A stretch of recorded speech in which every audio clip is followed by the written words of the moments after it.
Padre amado, en el nombre de tu Hijo amado Cristo Jesús. Amén y amén. Le damos el tiempo al hermano Raúl. Amén.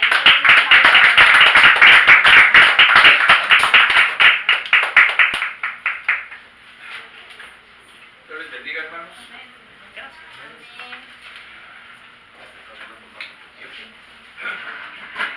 Póngase de pie, hermano. Vamos a abrir nuestras Biblias en el en el libro de Reyes, Segunda de Reyes, capítulo 2.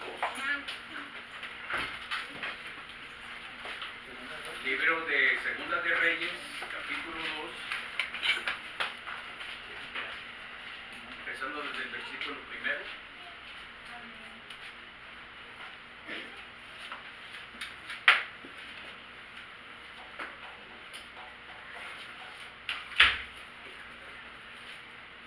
¿Que lo tienen, hermanos? Amén.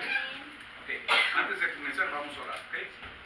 Padre, en el nombre de ti, amado Jesús, te damos gracias por esta tarde, te damos gracias por todos los que estamos acá, Señor, y por el privilegio, Padre, que nos das de estar delante de ti, Señor. Porque si tú no estás, en balde es estar aquí, Señor. Ahora, Padre, te pedimos que sea tu Espíritu el que nos lleve a dar esta palabra, que sea tu Espíritu el que prepare nuestros corazones y abra nuestros oídos y nuestro entendimiento para poderla entender tal como tú te agradas. En el nombre de Jesús te lo pedimos. Amén. Ok, hermanos. Segunda de Reyes, capítulo 2, versículo 1. Dice así: aconteció que cuando quiso Jehová alzar a Elías en un torbellino al cielo, Elías venía con Eliseo de Gilgal. Dice, y dijo Elías a Eliseo: quédate ahora aquí, porque Jehová me ha enviado a Betel. Y Eliseo dijo: vive Jehová y vive tu alma, que no te dejaré. Descendieron pues a Betel. Y saliendo a Eliseo los hijos de los profetas que estaban en Betel, le dijeron: ¿sabes que Jehová te quitará hoy a tu señor de sobre ti? Y él dijo: sí, yo lo sé, calla. Y Elías le volvió a decir a Eliseo: quédate aquí ahora, porque Jehová me ha enviado a Jericó. Y él dijo: vive Jehová y vive tu alma, que no te dejaré. Vinieron pues a Jericó, y se acercaron a Eliseo los hijos de los profetas que estaban en Jericó, y le dijeron: ¿sabes que Jehová te quitará hoy a tu señor de sobre ti? Él respondió: sí, yo lo sé, callad. Dice, y Elías le dijo: te ruego que te quedes aquí, porque Jehová me ha enviado al Jordán. Y él dijo: vive Jehová y vive tu alma, que no te dejaré. Fueron pues ambos. Versículo 7 dice: y vinieron 50 varones de los hijos de los profetas, y se pararon delante a lo lejos, y ellos dos pararon junto al Jordán. Tomando entonces Elías su manto, lo dobló y golpeó las aguas, las cuales se apartaron a uno y al otro lado, y pasaron ambos por lo seco. Ok, hermano, puedes tomar asiento. Esta historia es muy conocida. Usted puede preguntarle a muchos hermanos y la mayoría lo han leído. Y a los que no lo han leído es porque no les gusta leer. Pero dice la historia que un día iba caminando Elías, y al pasar cerca de Eliseo, que estaba con los bueyes de su padre, trabajando con los empleados o los siervos, de repente sintió en su corazón que debía seguir a Elías. Todavía se voltea a Elías y dice: ¿a dónde vas? Dice: yo voy a ir a donde tú vayas. Elías no le dijo: no vengas. Ok, ¿quieres seguir? Ven. Al transcurso del tiempo, la Biblia no especifica cuánto tiempo, cuántos años, pero sí nos dice una cosa, que Eliseo sintió el deseo de acercarse a un hombre de Dios, porque en su corazón sentía que algo tenía ese hombre que él deseaba. Muchas veces la gente no entiende lo que es un llamado. Un llamado no te lo da Dios cuando ya eres viejo, cuando eres joven. Ese llamado viene desde que naciste. Salmo 139, 15 y 16 dice que aún antes de nacer, cuando eras un embrión, Dios ya escribió todo lo que estás para hacer en tu vida. Aún antes de nacer ya está escrito en su libro de él para qué te llamó. Por eso se entiende que Pablo dice que los llamados son irrevocables. Los llamados no se encuentran a la vuelta de la esquina, ni unos piensan que tal vez se agarra así como los tickets de la lotería que le arrastras a ver qué ministerio te va a salir. No, no es así. Es un llamado que Dios pone en el corazón. Aun cuando no lo entiendes, tú sabes que Dios puso en algo en ti que tienes que compartir. A algunos se les da para evangelizar, a otros a predicar, a otros ser pastores, ministros de alabanza, pero Dios siempre pone algo. Dios no ha mandado a nadie en este mundo sin un llamado. El problema es que muchas veces en la iglesia es donde estamos, o donde crecimos, o porque se siguen reglas de hombres, no aprendemos a conocer nuestro llamado. ¿Me entiende? Bueno, aquí venimos al punto interesante. La Biblia no dice cuánto tiempo anduvo Eliseo con Elías. Sin embargo, cuando Elías ya sabía que iba a ser llevado al cielo, le dice en el versículo 2, te ruego que te quedes. No, perdón, dice, quédate aquí. Dice, porque yo tengo que ir a Betel. Entonces Eliseo, si hubiera sido un hijo de Dios o seguidor de Dios común y corriente, hubiera dicho, no, pues sí, pues ya se va, pues aquí me quedo, me dan vacaciones. Pero dijo, no, vive Dios y vive tu alma que no te va a dejar. La segunda vez le dijo, voy a ir a Jericó, quédate aquí. Dice, no, vive Dios y vive tu alma que no te dejaré. La tercera vez Elías cambia la manera de decirle la cosa y dice, te ruego. Probablemente las dos primeras es una orden, pero la tercera dice, te ruego que te quedes aquí porque voy al Jordán. Y la misma respuesta, vive Dios y vive tu alma que no te dejaré. ¿Saben por qué muchos no llegan a cumplir su llamado? Porque las primeras de cambio, a la primera se rajan o se hacen a un lado. A veces pasan la primera, pero la segunda no siguen. Y la tercera, que es la vencida, igual no sigue. En este caso lo que viene a decir aquí, en el versículo 7 dice que cuando iban llegando al Jordán, 50 varones de los hijos de los profetas. Esto no quiere decir que eran hijos físicos, sino eran discípulos de los profetas. Y dice que quedaron de frente y delante de ellos, del lado del Jordán. Entonces viene Elías, toma su manto, lo dobla y golpea las aguas. Y las aguas se dividen. Y Elías y Eliseo cruzan en seco. Pero no los hijos de los profetas o los discípulos de los profetas quedaron del otro lado. Entonces más adelante en el versículo 9, me gusta acompañar, dice, cuando habían pasado, Elías dijo a Eliseo, pide lo que quieras que haga por ti. Dice, antes que yo sea quitado de ti. Y dijo Eliseo, te ruego que una doble porción de tu espíritu sea sobre mí. Aquí hay un punto muy interesante. Mucha gente piensa, y el problema no es en sí la gente, el problema es la traducción. Mucha gente piensa que Eliseo le dijo a Elías, yo quiero la doble porción del espíritu que tú tienes. Pero si Eliseo ya había andado con Elías mucho tiempo, sabía que el espíritu que moraba sobre Elías era el espíritu de Dios y no precisamente el espíritu le pertenecía a Elías. Entonces lo que él está diciendo, ok, yo lo que quiero es tener lo doble de lo que tú tienes. Esa es la traducción correcta. En el versículo 10 se le dice, cosas difíciles has pedido. Y le dice estas palabras, si me vieres cuando me fuere quitado de ti, te será hecho así, mas si no, no. Dice, si tú me vieres, te será hecho. No está diciendo, si me vieres, yo lo voy a hacer. Porque Elías entendía que el espíritu que estaba sobre él no era de él, era el espíritu de Dios. Por eso muchas veces la gente se equivoca y dice, el espíritu de Elías se lo dio a Eliseo. No, no fue así. Porque el espíritu que estaba sobre Elías era el espíritu de Dios, no el espíritu de Elías.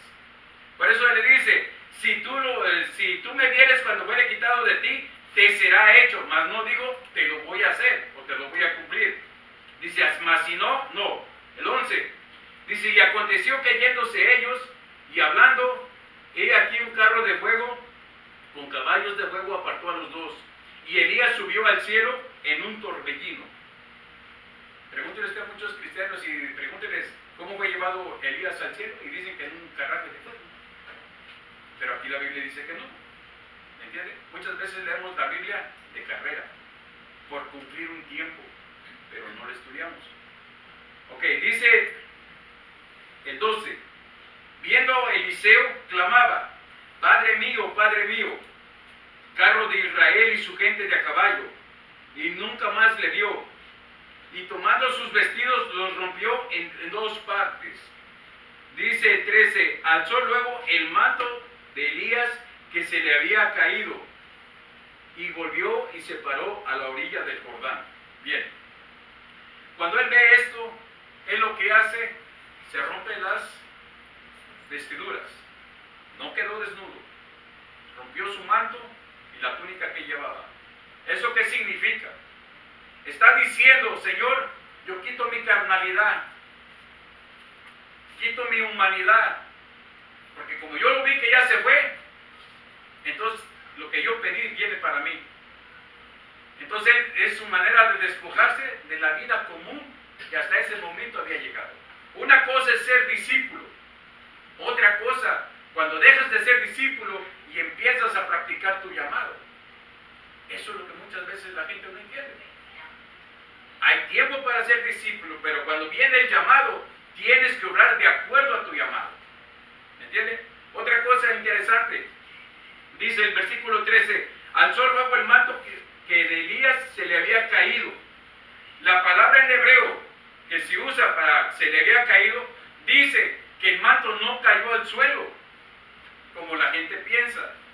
Dice que cuando Elías iba subiendo, cuando se le cae el manto, se le cae sobre los hombros de Eliseo. No cayó al suelo. Un llamado nunca lo vas a recoger del suelo, porque el llamado es de Dios y lo santo no puedes ponerlo en el suelo. La palabra en hebreo que se usa para traducir esta palabra dice que cuando se le cayó el manto a Elías, cayó sobre Eliseo, no en la tierra. Y dice, y él volvió y se paró a la orilla del Jordán. Pero ¿qué hizo entonces Eliseo? Tomó el manto, y el versículo 14 dice, y tomando el manto de Elías, que traducido del hebreo diría, y tomando el manto de Elías, que le había caído sobre él, dice, golpeó las aguas, y dijo, ¿dónde está Jehová, el Dios de Elías? Dice, y así que hubo golpeado del mismo modo las aguas, se apartaron a un lado y a otro, y pasó Eliseo en seco. Aquí el punto interesante es, no es que Eliseo, cuando golpeó las aguas, es como para decir, a ver si es cierto que tengo la doble porción del Espíritu. No, él estaba seguro. La señal era que si veía llevarse a Elías, él iba a tener lo que había pedido. Por eso él no estaba dudando, él sabía lo que estaba haciendo. Lo que él hizo, cuando golpea el agua con el manto de Elías, y dice, ¿dónde está Jehová, el Dios de Elías? Era para darle testimonio a los 50 varones que lo estaban viendo. Como diciéndole a ellos, vean, el espíritu que estaba sobre Elías, ahora está sobre mí, y golpea las aguas y las aguas se apartan. No era para él el llamado, él estaba seguro de lo que estaba haciendo, él estaba seguro de su llamado, porque se había cumplido lo que había pedido. Y el punto que le había puesto Elías, si tú me ves cuando sea quitado de ti, se te será dado. Entonces Eliseo no estaba dudando. Él lo único que hace, dice, ¿dónde está el Dios de Elías? Pero era para testimonio a los 50. Dice más adelante, el 15, viendo a los hijos o los discípulos de los profetas que estaban en Jericó al otro lado, dijeron, el espíritu de Elías reposa sobre Eliseo, y vinieron a recibirle y se postraron delante de él. Hay una palabra en hebreo que se llama aishtojaba. La palabra aishtojaba significa dar reverencia a alguien. Pero dar reverencia a alguien es muy diferente a presentarle respetos a alguien. Aishtojaba se refiere cuando tú vienes delante de Dios, y venían los hombres de Dios y las mujeres de Dios delante de él y ponían su frente al ras del piso. Es la máxima adoración a Dios. Ahí es donde se usa la palabra Aishtojaba. Pero nosotros entre hermanos, por ejemplo en el capítulo 19 de Levítico, dice, delante del anciano te pondrás de pie y respetarás las canas de su cabeza o de su barba. Eso no es Aishtojaba, es mostrar respeto. ¿No se han dado cuenta que los orientales tienen esto? Que cuando van a saludar, lo primero que le hacen es una reverencia. Entonces, cuando aquí dice que los 50 hijos o discípulos de los profetas vieron que cruzó Eliseo, se presentaron a recibirle y se postraron ante él. No lo estaban adorando, no estaban haciendo Aishtojaba, le estaban mostrando sus respetos como un profeta mayor que ellos, porque ellos eran discípulos de los profetas. Más adelante, dice la historia que Eliseo fue el primer profeta del que habla que puso una escuela de profetas. ¿Por qué una escuela de profetas? Porque era necesario que alguien tuviera la batuta y empezara a enseñarle a los demás. Antes un profeta agarraba a un discípulo y lo dejaba en su lugar. Entonces Eliseo, con la doble porción del Espíritu de Dios, Dios le habla y dice, abre una escuela de profetas. Porque ahora voy a usar más profetas. Por eso usted puede leer que desde Isaías hasta Zacarías o Malaquías, todos son profetas. Hubo un profeta, me parece que es Nahum, que solamente su ministerio duró 3 meses. Sin embargo, su libro está en la Biblia. Y todo eso viene de una escuela de profetas. Bien, ¿por qué le digo esto, hermano? Como usted puede leer el nombre del ministerio, hoy este mensaje es el mensaje inaugural de un ministerio. Nosotros, este ministerio, no venimos a competir con nadie. Ni somos mejores que nadie, ni somos peores que nadie. Simplemente estamos como un grupo que sabemos que Dios quiere algo y Dios lo puso en nuestro corazón. Nosotros no venimos a pelearnos por las ovejas no son de nosotros. Capítulo 34 de Ezequiel, el último versículo dice, porque las ovejas mías son. Nadie es dueño de las ovejas, pero sí somos siervos. Incluso Jesús dijo, ustedes son siervos inútiles, dice, porque ustedes van a hacer lo que yo les estoy mandando a hacer. O sea que ni ustedes solitos van a poder. 15:5 de Juan dice, porque sin mí nada podéis hacer. Ese es el trabajo que venimos a hacer. Ese es el trabajo que Dios quiere. Ojalá y Dios levantara por lo menos 50 iglesias aquí en Santa Bárbara. Y yo creo que con 50 apenas alcanzamos a agarrar Santa Bárbara, Carpintería y Goleta. Ojalá hubiera más hombres y mujeres que tomaran en serio el llamado y se aventaran. No en las propias fuerzas. Lógicamente que como seres humanos tenemos que poner esfuerzo. Pero si Dios no está en la construcción, en vano trabajan los edificadores. No es del que corre ni del que se esfuerza, sino de quien Dios tiene misericordia. Pero para que Dios tenga misericordia, primero tienes que tener tu misericordia por los que se están perdiendo allá afuera. Ese es el punto, hermano. Muchas veces las iglesias están peleando uno con otra, te llevaste mi oveja, te regresas, hermano, y allá afuera hay un montón. Allá no se buscan. Se olvidan cuál es el trabajo. Piensan que allá en el cielo va a decir la iglesia fulana, otra mesa para la iglesia sultana, la iglesia esta, la denominación tal. No. No, Jesús dijo, va a venir los hijos que no son de Israel y se van a sentar donde le tocaba a los de Israel, a un lado de Abraham, a un lado de la reina que fue a ver a Salomón. O sea que hasta allá no vamos a estar ni cerquita siquiera del que nos tocó como pastor o como hermano. ¿Por qué? Porque delante de Dios todos somos iguales. Dios no ve que mexicanos, salvadoreños, centroamericanos, sudamericanos, no, para Él somos todos parejos, hermano. Lo primero que ve Dios en nosotros es la sangre de su Hijo. Porque la sangre de su Hijo nos pone al parejo a todos. Por eso Pablo dijo, no hay ni griego, ni judío, ni gentil, ni esclavo. Todos somos iguales. Ahora, este ministerio, hermanos, no crean que nació un día que Diana y Félix se levantaron y ¿qué vamos a hacer? ¿Qué se nos ocurrió? No, pues vamos a levantar una iglesia.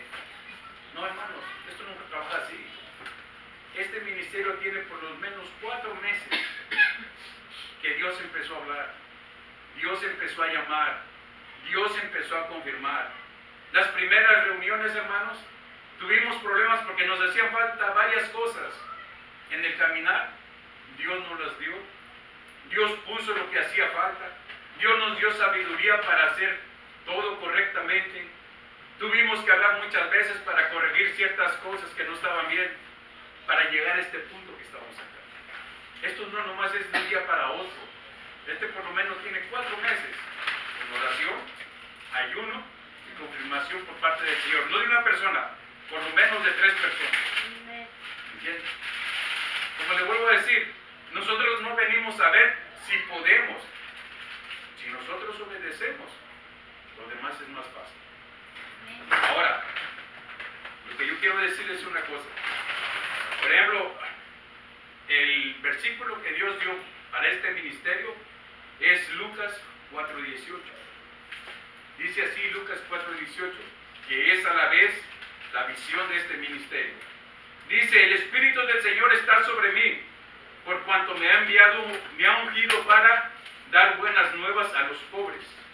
Me ha enviado a sanar a los quebrantados de corazón, a pregonar libertad a los cautivos y vista a los ciegos, y poner en libertad a los oprimidos. Ese es el fin de toda iglesia. Si usted esto lo compara con el capítulo 16 de Marcos, es exactamente lo mismo, solo que con otras palabras. Pero dice, dar buenas nuevas a los pobres. ¿Quiénes son los pobres? Son aquella gente que está abatida, que está triste, porque no le encuentran ninguna razón para vivir. Aquellos que no saben que hay un Dios y hay un Cristo, que por medio de Él pueden acercarse a Dios, así como nosotros anduvimos un tiempo. ¿O nunca estuvieron así? Aunque muchos nacimos en el Evangelio, Dios no tiene nietos, ni tiene sobrinos, tiene puros hijos. Y aunque supimos el Evangelio algunos desde el principio, hasta que no aceptamos a Jesús, entendimos que antes estábamos mal, pero ahora estamos en el camino correcto. Dice, me ha enviado a sanar a los quebrantados de corazón. ¿Cuántas personas afuera han sufrido desde niños? Abusos de todo tipo, traiciones, sus padres los han dejado, sus hijos los han dejado. Esos son los quebrantados de corazón. Dice, a pregonar libertad a los cautivos. ¿Qué son los cautivos? Los cautivos por el diablo y por los pecados. Hay mucha gente allá afuera que no sabe otra cosa más que sufrir pecado, sufrir por el diablo, y los tienen engañados. Si no es la religión, es una falsa secta. Si no es eso, es el ateísmo, el que no creen en nada. Pero es el diablo el que los tiene cautivos. Dice, y vista a los ciegos. Esta palabra es muy interesante, porque no está hablando de ciegos físicos. Está hablando de los que están errados en las Escrituras. Capítulo 3 de Timoteo dice, la palabra es útil para enseñar. ¿Enseñar qué? Las buenas nuevas, el Evangelio. Dice, para corregir ¿qué? Corregir los errores doctrinales. Los errores que muchas veces la gente comete al citar la Biblia. Muchos o son muy religiosos o son muy liberales. Cuando Dios le dio la ley a Abraham, que le enseñó sus mandamientos, dice, yo te los doy para que no te vayas ni a izquierda ni te vayas a la derecha, que vayas recto, ni para allá ni para acá. Para eso es la Escritura. Cuando dice, y darle vista a los ciegos, es aquellos que están errando en las Escrituras. Jesús le dijo a Nicodemo, para entrar al cielo hay que nacer de nuevo. Y le dice Nicodemo, Señor, ¿acaso puede un hombre viejo entrar en el vientre de su madre otra vez y nacer de nuevo? Y Jesús le dice estas palabras, ¿cómo tú siendo maestro de Israel, rabino de Israel, te es difícil entender esto?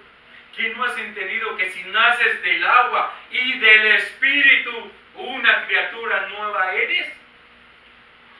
Eso es lo que Dios nos manda hacer, corregir los errores que muchos citan mal de la Biblia. Por último, dice a poner en libertad a los oprimidos. ¿Quiénes son los oprimidos?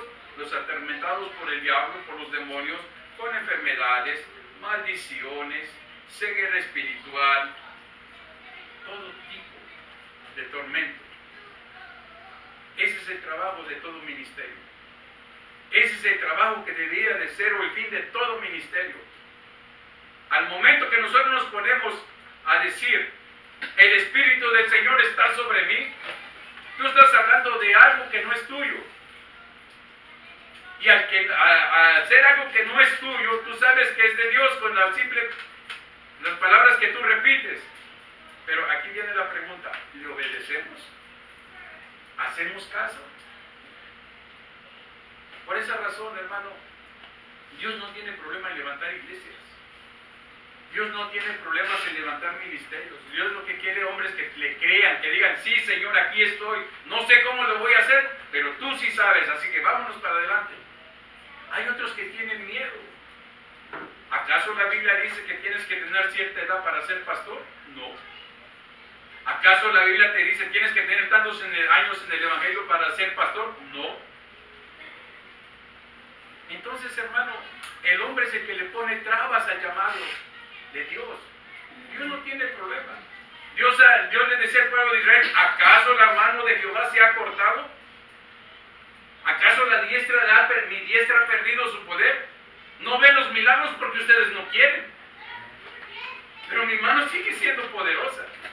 Lo que él necesita es hombres y mujeres que de veras le crean. Ahora, hermano, hay una cosa muy interesante. No está en mí decir, él no es pastor o ella no es pastora. ¿Acaso yo soy Dios? ¿Acaso yo los llamé? No. Es Dios el que llama. Y Dios pone a quien Él quiere, hermano. No importa cuántos años tengamos en el Evangelio, no importa cuántos años tengamos en edad. Si Dios dice, tú vas a hacer esto y obedeces, a Él no le importa la edad, a Él le importa que le obedezcas. Esta tarde, hermanos, yo quiero presentar al hermano Félix y a la hermana Diana.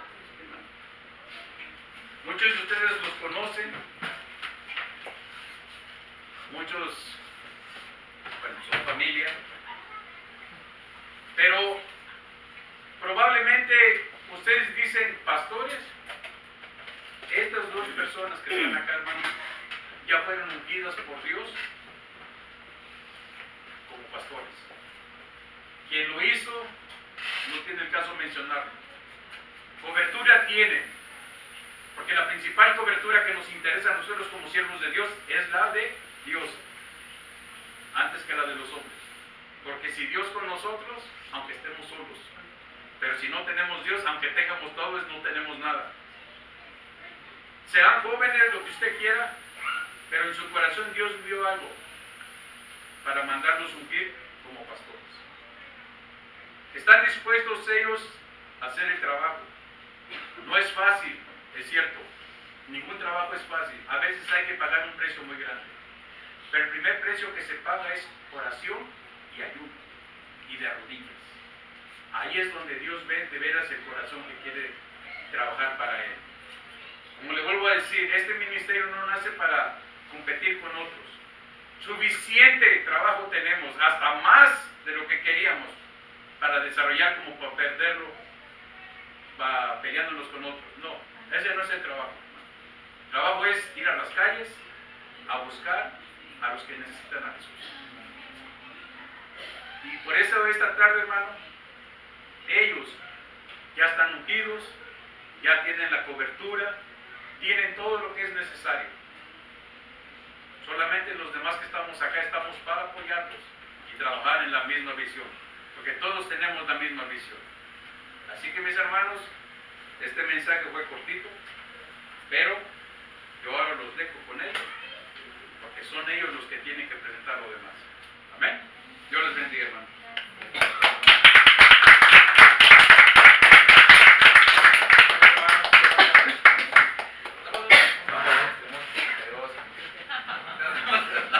No somos de 20 tampoco, pero si hermano, es hermano, de verdad, hermano, ahorita pequeñito, no sé por qué siempre estoy mi deseo de ser pastor y predicar, no tengo idea por qué, de verdad no sé, yo no soy bueno para hablar frente a la gente, pero eso siempre fue mi deseo, no tengo idea, creo que mi abuelito por muchas veces, o mi mamá, pero hermano, es para mí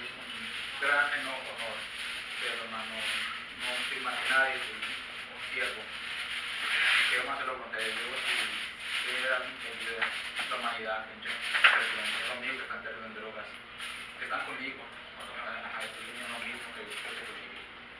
Ese hermano es trabajo, hermano. Yo no quiero, hermano, pescar en un acuario, yo quiero pescar en el mar. Eso es parte de Colombia. La gente pesca en acuarios, esos chiquiticos en una iglesia, no pescar en la iglesia, pescar donde hay gente necesitada, no en una iglesia. No tiene sentido. Y hermano, quiero pasarles al grupo de liderazgo para que lo conozcan, hermanos, si hay algún problema bien con ellos, ellos vienen con nosotros, nos dicen y que entre todos solucionamos las cosas. ¿Okay? Quiero, hermano, pasar primeramente a Felipe y la hermana Amparo, que son los diáconos.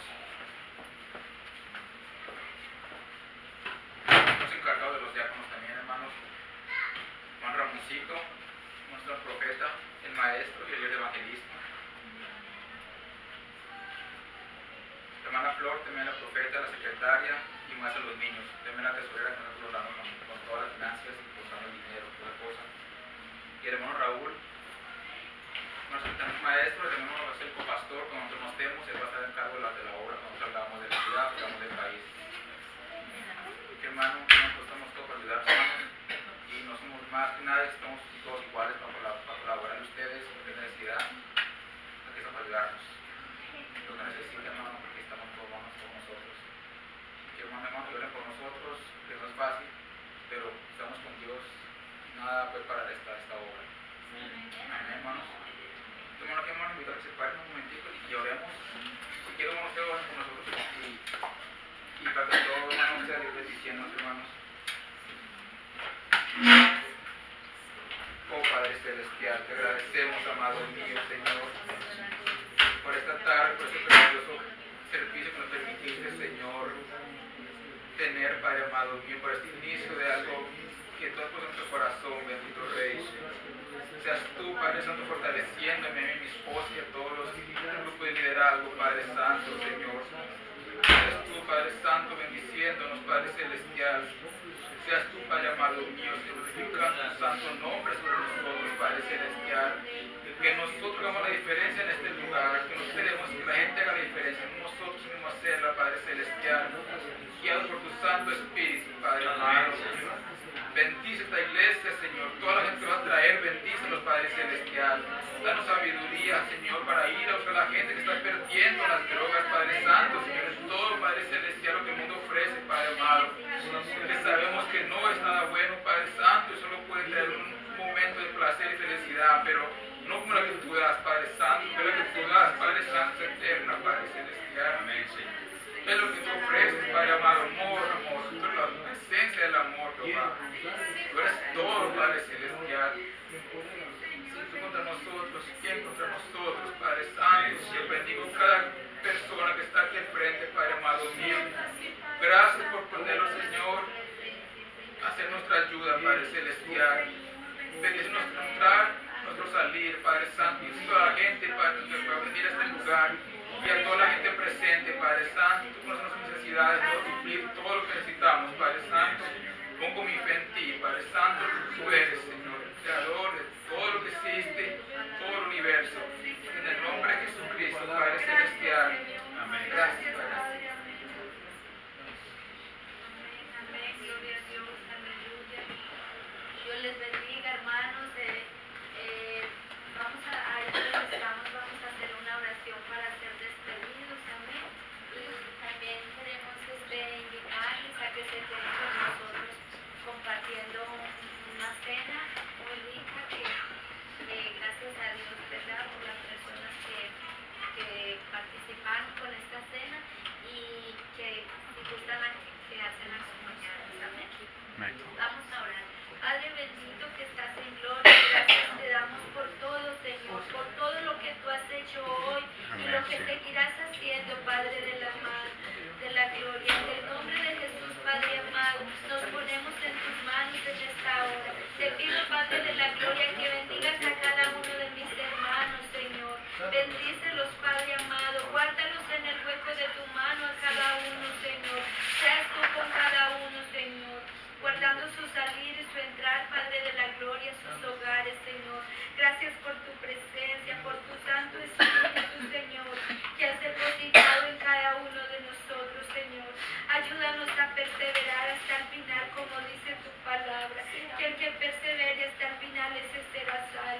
Ayúdanos, Señor.